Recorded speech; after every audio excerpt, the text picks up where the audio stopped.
So how many cubicles are? We have 130 cubicles altogether. Yeah. So I suppose we've done an extension here in 2018 of another probably 40 cubicles. The original shed is kind of up there in the top corner, but there's some bits still need to be replaced and done. But I know it's kind of all under one roof like this. Okay. This bin here then is kind of, so if we do in the calving time, so we have our milking cows here in this front sections here. Yeah. Up the back section we could have our far off dry cows. And then according to the scanning then we move them down here. We keep this bin full, so we 10 to 12 cows here all the time. Closest to cabin? Yeah. Yeah. So they're on a different diet here then too, like extra straw, whatnot. And as we see them calving, then just open the gate and they're in straight into straw bed. Like. Yeah, very convenient. Yeah. What type of cubicle and mat have you over there? They're Timor. Yeah. They're Timor. What's it called? The Louisiana mat, I think, or something like that. They're a mighty job. Yeah, cows like it? Oh yeah. Yeah. You'd see them now, like compared to the old type cubicle and The single mats over there? Yeah. Yeah. The single mat. And even we've another brand of a mattress at the back as well. It's there for a long time as well. But you'd see once the cows are coming out milking, they will go for them cubicles first. Yeah. So no. Yeah. They're nearly it's a great sign. Over it. No, it is and the double row. It's gas like when I was buying cubicles and looking at cubicles that time, they were on about that. Cows like looking at each other, the double row. And God, you'd see it like. And would they take those before the one at the wall? Yeah. They would? Yeah, they'd always fill the double row first. Yes. They have like the wall, the one by the wall is still, we even put on a bit of extra length into them for lunging, like, but the double row is gas, like that will always be the one that's filled first. Yeah, just looking at the roof then you have different methods of ventilation. Yeah, so I suppose this actually works very well. We tried, there's a lad below that was putting up the shed first day. We were going down space sheeting. But the one thing we see about the space sheeting that we haven't done in most of the shed, but it does leave in a bit of wet weather, like the elements, like. But that there will be a fair suck of air out through there, like you'd nearly, if you're liming now, you'd see it, like. Okay. It works very well. Something I haven't seen before. Yeah. No, we're very happy with it. Yeah. Because we have plenty of air coming in, just to get the air out is the thing, like. Okay. We actually we had blown the calf shed. We actually took out the space sheeting and put in that ventilation. Yes. And you still have the overlap overhead, or over either side of the. Yeah. It's overlapped by about half a foot on top, like. Yeah, good. Good. So you're supplementing anyway at the moment. Yeah. What are we looking at here? What is it? It's a mixture. It's It's a mixture we done there in the spring. It's chopped sugar beet, maize, and soy hulls. Right. Just pitted. We're try it straight out. We're not dyed mix it or nothing like that. Yeah.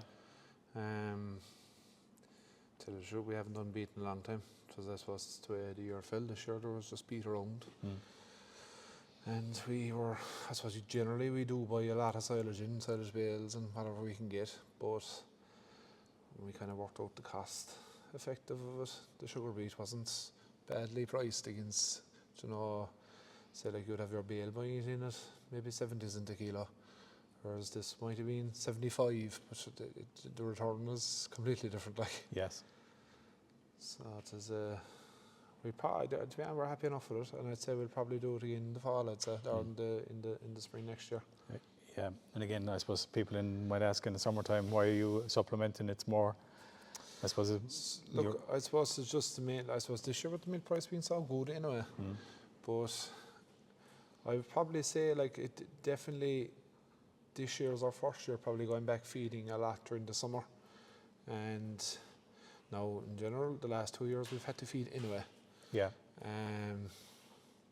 Maybe not as nice a mix of stuff as that, but I reckon that probably they're getting about 5 kilos fresh weight a day is what they're getting, and I'd say I do definitely think it stands them, for even during the AIE season, like it definitely does help the whole thing, and there's kind of a less of a, if you had a wet day, if it was maybe grass, isn't exactly perfect. Yeah. You know, things like that. And I suppose you're selling your milk. You're selling your milk in an off farm, and it's not to a co-op, so you need your consistent production, I suppose, for. Well, that's it. And you see, tis probably one thing we have to watch closer, like, is that most of our milk is going towards the coffee trade. Yeah. And they know straight away, the baristas inside the coffee shops, if there's a change in paddock, it's unbelievable, like. And I suppose this will probably stabilise that a bit too, like. Yeah. You know, so it's just to make it, the whole thing's nice and stable. Yeah. And there's no change. Like, it's unbelievable. You would never think it, but the change of grass per paddock, Even per paddock. yeah, Right. is massive. Like, Yeah. you know. Reseed versus old pasture, or Yeah, even that, yeah. Or there now at the moment, the cows are grazing grass that was red clover silage probably 4 or 5 years ago, and even that grass, you would see the change, like. You know, positive or negative? positive for milk yield and butter fat and things like that. Protein's good too, but the baristas know it. They think that there's a change in the diet. Yeah. They'd ask you, or the cow's gone in. You know, Way. they know whatever it is in the frothing for your cappuccinos and your lattes and all these. They know the difference. So I don't think we've gotten, like, since we've done this year, it's probably the first year that nobody's asked us, Yeah. is there changes, like. Yeah. That's good, and I suppose froth, as you said, is key for them, isn't it? It is, yeah. They need to get that. Yeah. Yeah.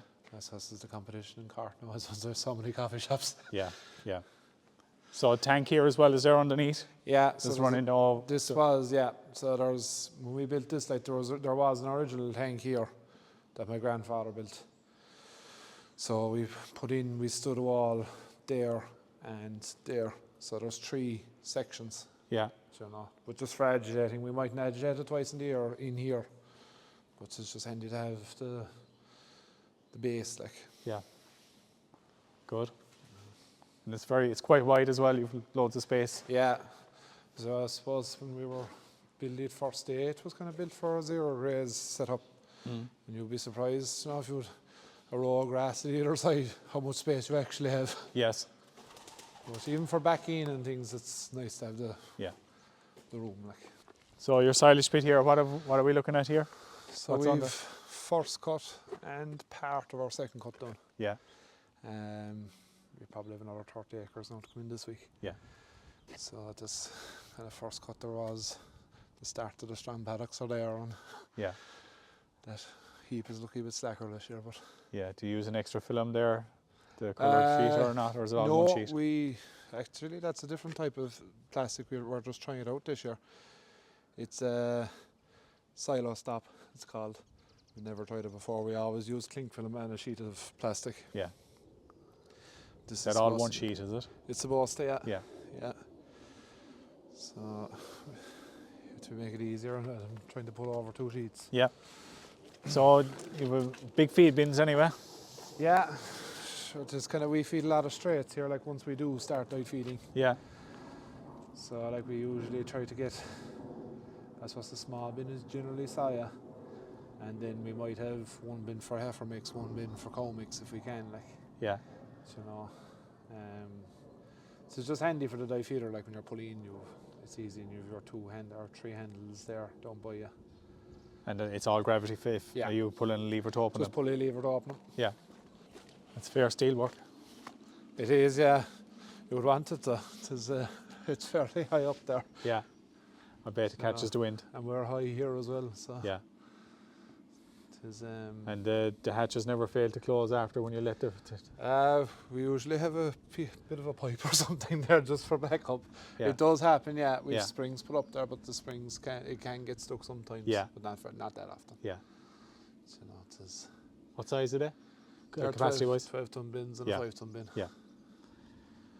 So, you know. Good. Slurry management, so is everything ending up there surplus wise into your round tower? Yeah. Yeah. So I suppose the tank under the cows is about 150,000 gallons. That's 450. Yeah. And then we probably another 70 or 80 blood in as well underneath for paddle Yeah. washings and things. What do you think of round towers as a slurry storage solution? I don't know. Like, I reckon that they have a sell-by date. Like, Yeah. you know, that tank is there over 20 years. Yeah. So you would hear horror stories of them bursting and whatnot, but no, we haven't had nothing yet. Yeah. But you just wonder what is the sell-by date on them. Like, would you have been better off putting a concrete tank underground or putting up a concrete overground tank? Okay. So they are light, like. Yeah. So no, it is a great job. Like, it's a mighty job for Slurry storage. Like, we wouldn't do without it. Like. Yeah.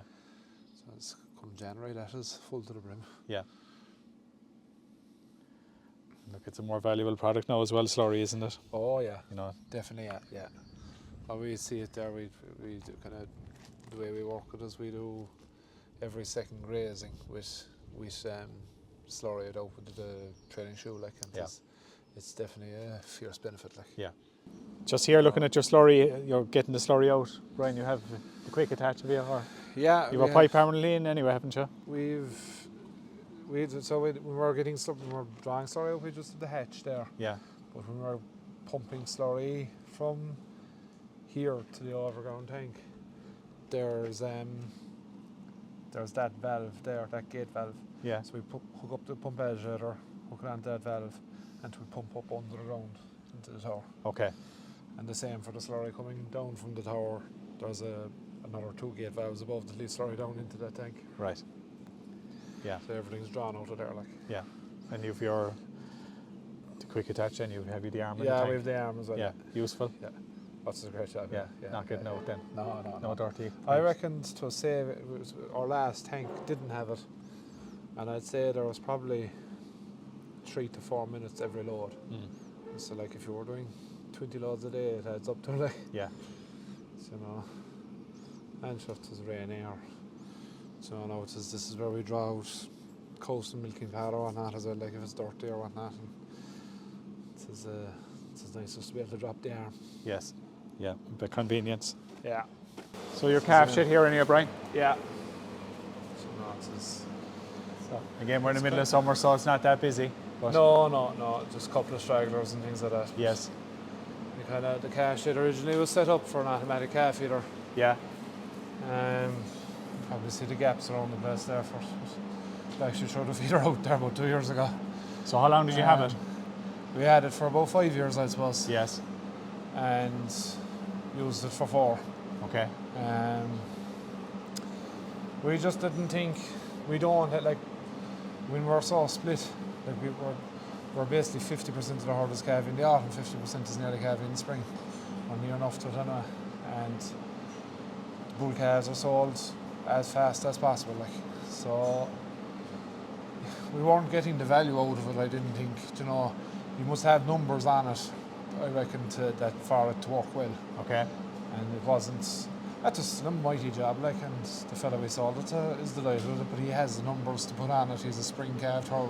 Yeah, there's a lot of calves come at it He's quickly. all his calves together, you know. Are we finding it wasn't saving time, or it wasn't doing it any better than you would if you were looking after them yourself? No, it was definitely saving time, I suppose, with the older calves. But what we see now, what we have, which is a JFC feeder, throw in our hot water. We have 2 hot water taps and cold taps over there. Throw in our powder, weigh it out, throw in the powder, flick the switch to mix it up there in one act, and you'd have it out there inside the tin bar feeder there. Yeah. It wasn't, like, for the amount of time that you'd think it would save. I didn't think to save us that it was like you still have to be around trying ration into calves or bedding or whatnot, and top you up hay racks. So we actually don't see much of a difference in it being here or not being here, like.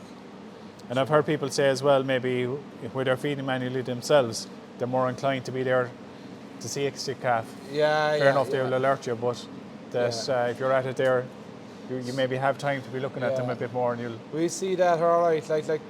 No doubt, handheld and on it was very good to pick up a slow calf or whatnot, with his percentage per minute or hour, whatever it was dropping. But it still wasn't.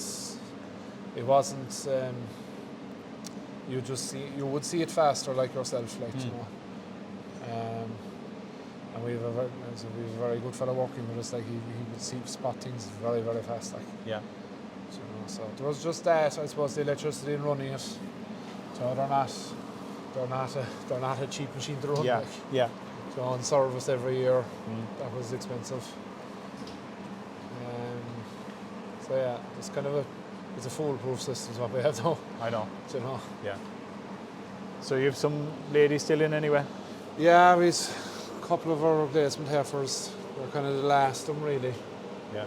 Most of them are out. They probably should have been shipped out long ago, but they're still here. Yeah. And you have the air tube as well? Yeah. Do you find that effective? That's a super job, yeah. Yeah. We're very happy with that. Yeah.